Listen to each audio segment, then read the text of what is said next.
Focus à présent sur la guerre entre Israël et l'Iran. Après 12 jours d'un conflit marqué par une escalade sans précédent, une intervention militaire directe des États-Unis, Donald Trump a annoncé l'entrée en vigueur ce mardi d'un cessez-le-feu total entre l'Iran et Israël. Pour faire le point sur ces derniers développements, nous sommes en direct avec Hicham Mouattadid, expert en stratégie politique.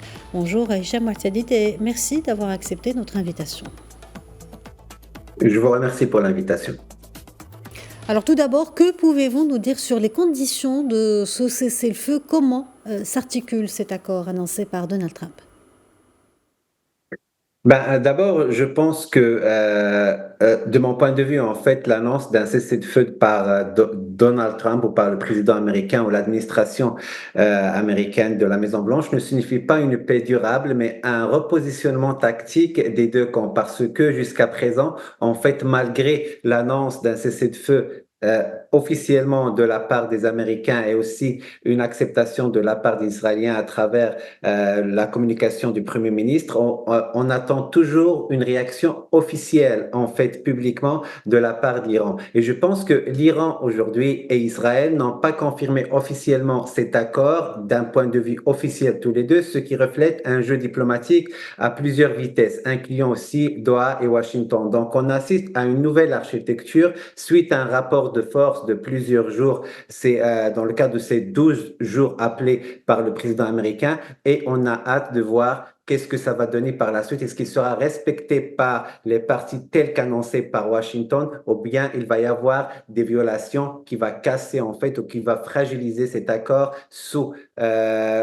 encadré par Washington avec avec la médiation en fait de Doha. Aussi, la séquence actuelle ressemble davantage à une manœuvre de gel temporaire des hostilités pour reprendre le souffle militaire, logistique et politique, surtout vraiment après une guerre qui n'était pas facile pour les deux camps, que ce soit pour Téhéran ou pour Tel Aviv, et qui a épuisé en fait que ce soit les stocks d'armes chez Israël, mais aussi qui a fragilisé en fait la plateforme industrielle militaire de Téhéran. Aussi, comme dernier point, je pense que si l'Iran considère avoir répondu officieusement vraiment et accepté cet accord, il reste déterminé de continuer il reste aussi déterminé à continuer le projet nucléaire et je pense ce qui peut relancer l'engrenage aussi à tout moment et fragiliser cet appel à la paix sous l'encadrement de Washington. Monsieur Mouattadid, un cessez-le-feu, donc, il a été annoncé hier soir par le président américain. Avec cette annonce, est-ce que le scénario de la désescalade est privilégié? La diplomatie peut-elle reprendre ses droits? Le retour, surtout à la table des négociations, est-il encore possible, selon vous?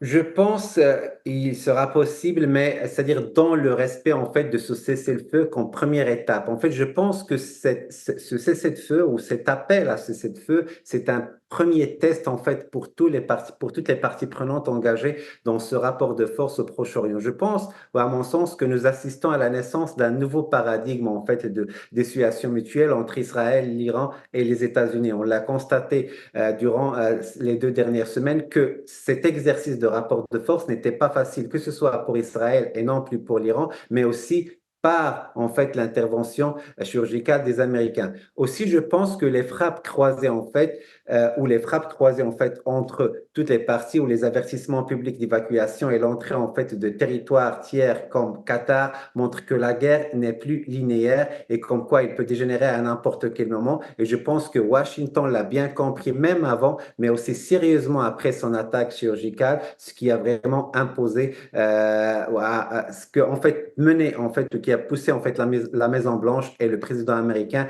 de s'imposer en force pour demander un cessez-le-feu immédiat pour encadrer en fait cette escalade qui pourrait générer un peu partout au Proche-Orient. Aussi, je pense que ce nouvel équilibre en fait repose moins sur la supériorité militaire que sur la gestion des seuils. Et je pense que la question qui pourrait en fait se poser à ce niveau, c'est jusqu'à où aller sans tout faire basculer, ce qui fait peur en fait, que ce soit pour le trio toujours embarqués en fait dans ce rapport de force, mais aussi pour les intérêts d'un certain nombre de pays à l'international qui se trouvent dans cette région du globe. Aussi, un autre point qui est très important, je pense que cette dynamique installe une situation instable mais structurante où chaque acteur teste l'autre sans franchir l'irréversible. Et on l'a constaté, que ce soit de la part de Washington avec sa frappe chirurgicale, mais aussi avec la riposte de Téhéran sur la base militaire centrale en fait à Qatar, et aussi par l'usage en fait militaire ou tactico-militaire d'Israéliens sur le territoire Parlons, iranien en contrôlant la base. justement, parlons de cette riposte iranienne. L'Iran a visé hier à la base aérienne d'Al Udeid au Qatar. Il s'agit de la plus grande base américaine du Moyen-Orient. Entre 8 000 et 10 000 hommes y sont présents. Comment peut-on qualifier cette attaque? À travers cette attaque, peut-on dire que l'Iran a ciblé le cœur de la stratégie des États-Unis au Moyen-Orient? Ben, je pense que c'est une nouveauté en fait de ce rapport, de ce rapport de force en fait dans la région, et je pense qu'à mon sens, l'attaque de l'Iran contre la base américaine au Qatar constitue une rupture nette et claire dans les règles d'engagement traditionnelles. On l'a tous constaté par cette initiative ou cette frappe contre cette base militaire qui est vraiment considérée comme la principale en fait dans la région ou de la région.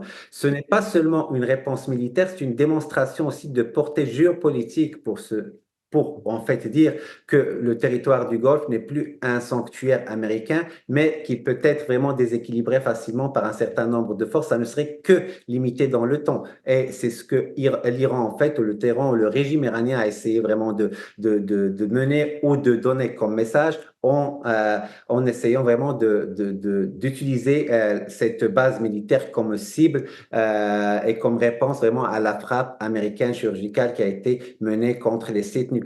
Aussi, je pense que Téhéran cherche ici à tester les limites de la riposte américaine tout en se positionnant comme acteur régional capable de cibler l'infrastructure des Américains la plus critique en fait dans le Golfe, et c'est pour la première fois que ça se passe, et je pense que quand même que ce soit le Qatar ou les Américains vont prendre sérieusement cette riposte pour élaborer vraiment un certain nombre de calculs stratégico-militaires dans l'avenir, parce que vraiment c'est un signe alarmant en fait dans l'équation stratégique et militaire, parce que c'est pour la première fois que Qatar a osé vraiment de cibler cette station militaire stratégique pour les Américains. Aussi, je pense que l'absence en fait des victimes n'efface pas la portée stratégique de l'opération, surtout dans le calcul des perceptions régionales. Et on l'a tous en fait vu dans les communiqués ou même la médiatisation iranien qui a suivi en fait